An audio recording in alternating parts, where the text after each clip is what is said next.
Guys, welcome back to my YouTube channel after so long time. I hope you are doing really great. Before we dive into this, I got a question for all of you listeners out there. Have you ever had a truly terrifying encounter that you just couldn't explain? A moment that made you question reality. Today I'm gonna share my own paranormal encounter that left a permanent mark on my life. Without wasting your time, gonna tell you my most horrifying experience. तो बात आज से 5 साल पहले की है। हम लोग दिल्ली में रहते थे अपनी फैमिली के साथ में, मेरी मॉम, डैड और मेरी बड़ी बहन। हमारे साथ ही वाले घर में एक फैमिली रहती थी जिसमें एक अंकल थे, उनके बहू बेटे और 3 बच्चे थे, और उनका जो छोटा वाला बेटा था वो यही लगभग 3-4 महीने का रहा होगा। ये बात एक्चुअली दिवाली से 1.5-2 महीने पहले की है। तो अंकल बार इवनिंग वॉक के लिए निकलते हैं, 7:30-7 बजे के आसपास का टाइम होता है। सो विद इन 15 और 20 मिनट्स एक अननोन नंबर से कॉल आता है उनके पास में, उनकी फैमिली वालों के पास में। तो उस कॉल पे एक पर्सन बोलते हैं कि आपके फादर साहब ऐसे ऐसे पार्क में बेहोश हुए मिले हैं और हमने उन्हें पास ही वाले हॉस्पिटल में एडमिट करा, आप जल्दी आ जाइए। तो हमारे उस फैमिली के साथ काफ़ी अच्छे रिलेशन थे क्योंकि हमारे नेबर भी थे और घर पे भी आना जाना था। तो उनके जो बेटे बहू थे, जिन्हें मैं भैया भाभी बोलता था, उनको जब मैंने सुना फ़ोन पे बात करते, क्योंकि वो गली में ही बैठे हुए थे उस टाइम पे, सो वो एकदम से परेशान हो गए, तो मैं भी उन लोगों के साथ में चला। तो जब हम हॉस्पिटल पहुंचे तो हमने देखा कि अंकल की कंडीशन काफ़ी क्रिटिकल है। हम वेटिंग एरिया में ही वेट कर रहे थे डॉक्टर्स का, क्योंकि अंकल को डॉक्टर अंदर ले जा चुके थे और ये कुछ टेस्ट वगैरह कर रहे थे। तो थोड़ी देर वहाँ से डॉक्टर आते हैं और उन्होंने बताया कि हमारे यहाँ पे फैसिलिटीज़ अवेलेबल नहीं है जो इनको रिक्वायरमेंट है, और हम भी नहीं समझ पा रहे हैं कि एकदम से ऐसा क्या हुआ। तो आप इनको किसी बड़े हॉस्पिटल में, मल्टी हॉस्पिटल में ले जाइए ताकि इनका ट्रीटमेंट अच्छे से हो सके, क्योंकि यहाँ पे रहेंगे तो हालत और क्रिटिकल हो सकती है इनकी। तो ये सब सुन के फैमिली काफ़ी ज़्यादा टूट चुकी थी, क्योंकि ऐसा लग रहा था कि ये सब इतनी जल्दी चल रहा है कि किसी को भी समझ में नहीं आ रहा था कि करना क्या है। सो भाभी मेरे पास आती है और बोलती है कि महेश, मैं वहीं पर खड़ा हुआ सब कुछ देख रहा था, पूरी फैमिली इतनी ज़्यादा परेशान थी। अभी आधे घंटे पहले सब कुछ नॉर्मल था, सब कुछ बढ़िया था, और एकदम से इस तरह की कंडीशन अगर सामने आ जाए तो ऑब्वियस सी बात है कि हर कोई परेशान हो जाएगा। तो भाभी मेरे पास आकर के बोलते हैं कि महेश, आप एक काम करो, आप प्लीज़ घर चले जाओ, बच्चे छोटे हैं, अकेले हैं, वो परेशान ना हो। छोटा बेबी भी है, 2-3 महीने का ही बच्चा था उनका, तीसरा बच्चा जो था। तो हम लोग इनको हॉस्पिटल लेकर निकल रहे हैं और जैसा भी रहेगा हम आपको फ़ोन करके बता देंगे, आप परेशान मत होना, बट प्लीज़ घर पे ही रहना जब तक हम कॉल ना करें। तो मैंने कहा ठीक है भाभी, कोई प्रॉब्लम नहीं है, आप लोग निकलो, मैं घर जाता हूँ और मैं बच्चों को हैंडल कर लूँगा, आप प्लीज़ बच्चों की तरफ से बेफिक्र होकर जाइए। इतना कहकर मैं वहाँ से निकल गया। तो जब मैं घर पहुंचा, एक्चुअली उनके घर में 3 फ्लोर्स थे, ground floor, first floor and second floor. Ground floor पे वो लोग, अपना सिटिंग एरिया था उनका पूरा, फर्स्ट फ्लोर पे अंकल रहते थे और सेकंड फ्लोर पे भाभी और भैया और उनके बच्चे रहते थे। जब मैं घर पहुंचा तो तीनों बच्चे सेकंड फ्लोर पे ही थे अपने मॉम डैड के रूम में। सो मैं डायरेक्ट, क्योंकि डेली का आना जाना था, बिल्कुल फैमिली वाली बात थी, सो मैं घर में गया और सीधा सेकंड फ्लोर पे मैं पहुंच गया। नीचे से मैं लॉक करके गया था गेट, मेन गेट उनका जो था। सो वहाँ पर देखा बच्चे बैठे हुए हैं, उनका छोटा बेबी भी वहीं पर ही खेल रहा था टॉयज के साथ में, तो मैं भी वहीं बैठ गया। तो हम लोग बातें करने लगे, वो अपने स्कूल्स के होमवर्क वगैरह कर रहे थे कुछ, तो मैं उनकी हेल्प करने लगा उसमें। फिर अचानक से बेबी उठ गया, तो मैं उसको गोद में लेके घुमाने लग गया इधर उधर इधर उधर। थोड़ी देर बाद वो भी बेचारा सो गया। तो अचानक से एकदम क्या हुआ, हम लोग बातें ही कर रहे थे, वो एकदम से बहुत तेज रोने लगा वो बच्चा, जैसे मानो किसी ने उसको नींद में बहुत, मतलब डरा के उठाया हो, बहुत जल्दबाजी में उसको उठाया हो। तो उसके एक्सप्रेशन को देखकर ऐसा लगा मुझे, बहुत तेज वो चीखा। एकदम से मैंने उसको उठाया, गोदी में लिया और उसको मतलब सहलाने लगा मैं, ताकि चुप हो जाए। धीरे धीरे धीरे धीरे 5-10 मिनट बाद वो नॉर्मल हुआ, काम हुआ और दोबारा से सो गया। तो ऐसी बात करते करते 11:30 अराउंड टाइमिंग हो चुकी थी। सो मुझे भाभी का कॉल आता है, उन्होंने कहा कि महेश, हम लोग पीछे वाले गेट पर आ गए हैं, अगर आप घर जाना चाहें तो चले जाइए, क्योंकि अब हम आ गए हैं तो घर पे ही रुकना होगा, अभी हॉस्पिटल तो नहीं जा पाएंगे। अंकल हॉस्पिटल में एडमिट थे, उन्होंने वहाँ पे शिफ्ट करा दिया था उनको, तो उनको कपड़े ले जाने थे, खाना वाना भी ले जाना था और बच्चों को भी समझा के जाना था, काफ़ी सारी चीज़ें होती हैं। तो वो रात को स्टे करने के लिए घर पे आ गए, मुझे कहा कि तुम निकल जाओ। तो हुआ क्या इस बीच, जब मैं सेकंड फ्लोर से उतरकर सीढ़ियों से फर्स्ट फ्लोर पर आया, तो फर्स्ट फ्लोर पे मुझे ऐसा लगा, मेरे अभी भी गूज़बम्प्स आने स्टार्ट हो जाते हैं वो इंसिडेंट को याद करके। तो जैसे ही मैं फर्स्ट फ्लोर पे स्टार्ट मतलब जहाँ से फर्स्ट फ्लोर स्टार्ट हुआ, सो मुझे ऐसा लगा कि मानो मेरे पीछे कुछ चल रहा है। मतलब जैसे चारों तरफ एकदम शांति और बहुत तेज आवाज़ भी हो रही है साथ में। टेम्परेचर एकदम डाउन और मुझे ऐसा लग रहा है कि शायद मेरे पीछे कोई चल रहा है। मतलब मैं मूव तो कर रहा हूँ बट कहीं न कहीं मैं पीछे हटता जा रहा हूँ। मेरी बॉडी को इतना हैवीनेस फ़ील हो रही थी वहाँ पे हद से ज़्यादा। बट मैं जल्दी से एकदम से सीढ़ियों से उतरा फर्स्ट फ्लोर के और ग्राउंड फ्लोर पे पहुँच गया। ग्राउंड फ्लोर पे पहुँचते ही 2 गेट थे, एक बैक साइड में और एक फ्रंट में। तो ज सीढ़ियाँ जो थी वो बैक की तरफ से थी।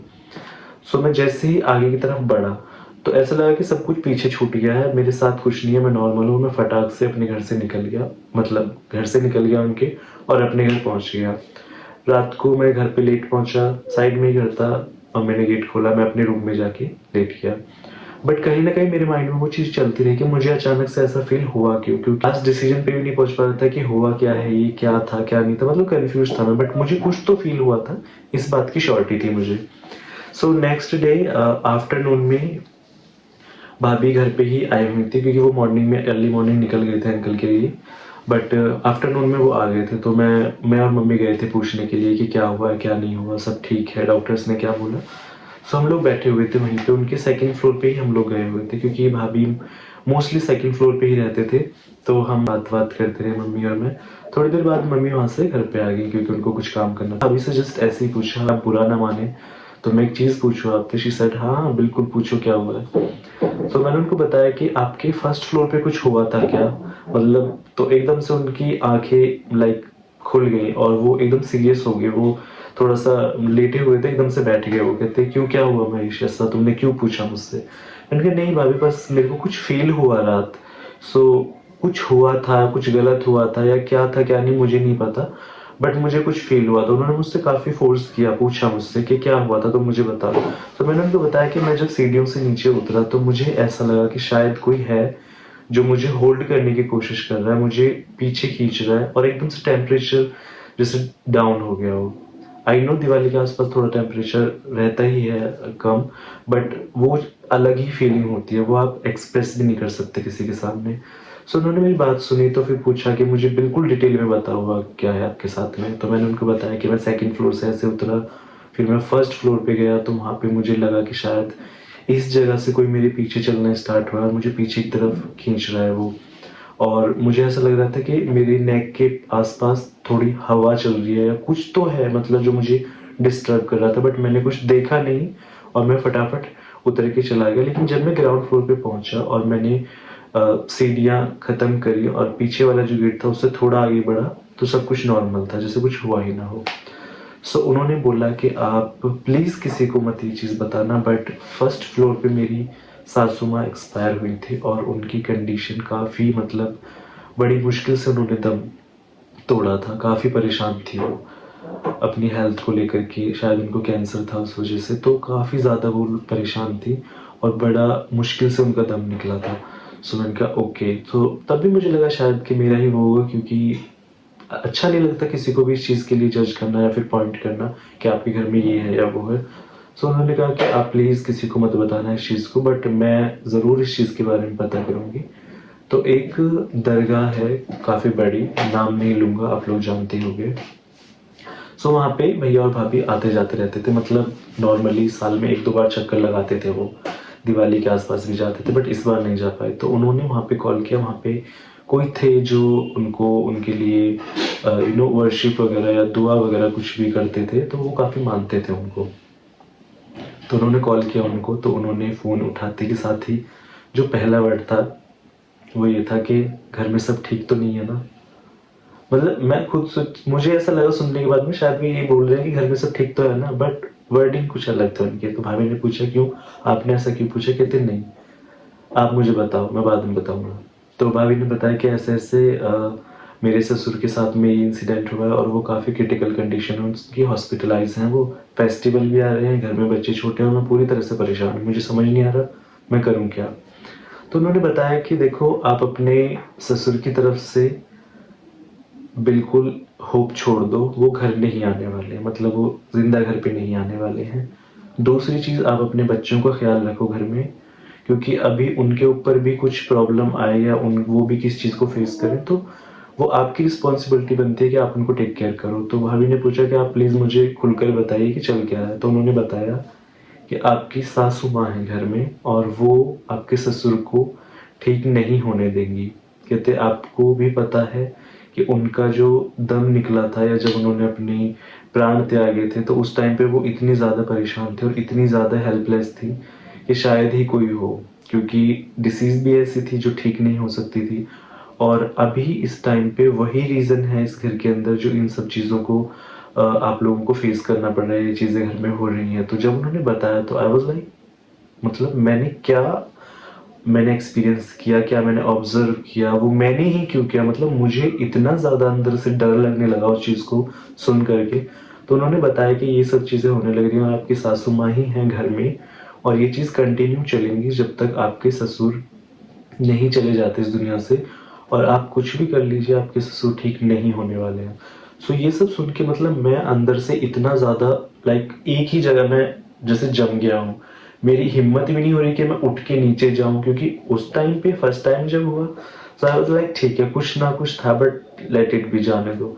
लेकिन जब कंफर्मेशन मिल गई और बिना बताए सामने से उन्होंने इतनी सारी चीज़ें बता दी और इतना कोरिलेट कर दिया एक दूसरे चीज़ों से, तो मुझे वहाँ से उठकर जाने में और वहाँ से निकलने में मतलब मेरी हालत ख़राब हो चुकी थी वहाँ पूरी तरीके से।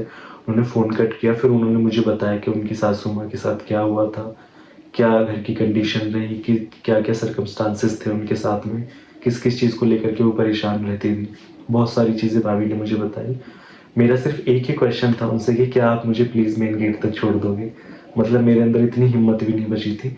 तो ये जो एक्सपीरियंस था ना, इसने मेरी लाइफ़ को इतना चेंज कर दिया टुवर्ड्स एवरीथिंग। मतलब यस, आई बिलीव कि ये सब चीज़ें होती हैं। पैरानॉर्मल एक्टिविटीज़ आपको कुछ ना कुछ फ़ील ज़रूर कराती हैं। मैं ये नहीं कहूँगा यूट्यूब पे, इंटरनेट पे पढ़ लिया कि भाई टेम्परेचर डाउन हो जाता है, ये हो जाता है, वो नहीं, वो एक अलग ही एक्सपीरियंस होता है।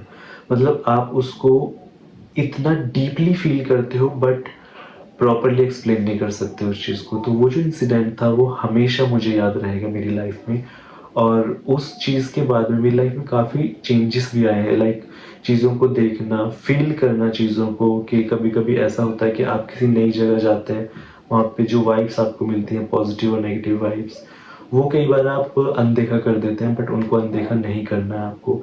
कई बार चीज़ें हेल्पफुल भी होती हैं, मतलब सपोज़ कि आप किसी नए घर पे जा रहे हैं या फिर आप कुछ न्यू चीज़ परचेज़ कर रहे हैं या फिर कहीं जा रहे हैं आप घूमने के लिए, तो कभी ना कभी हमें वहाँ पर वाइब्स ज़रूर आती हैं।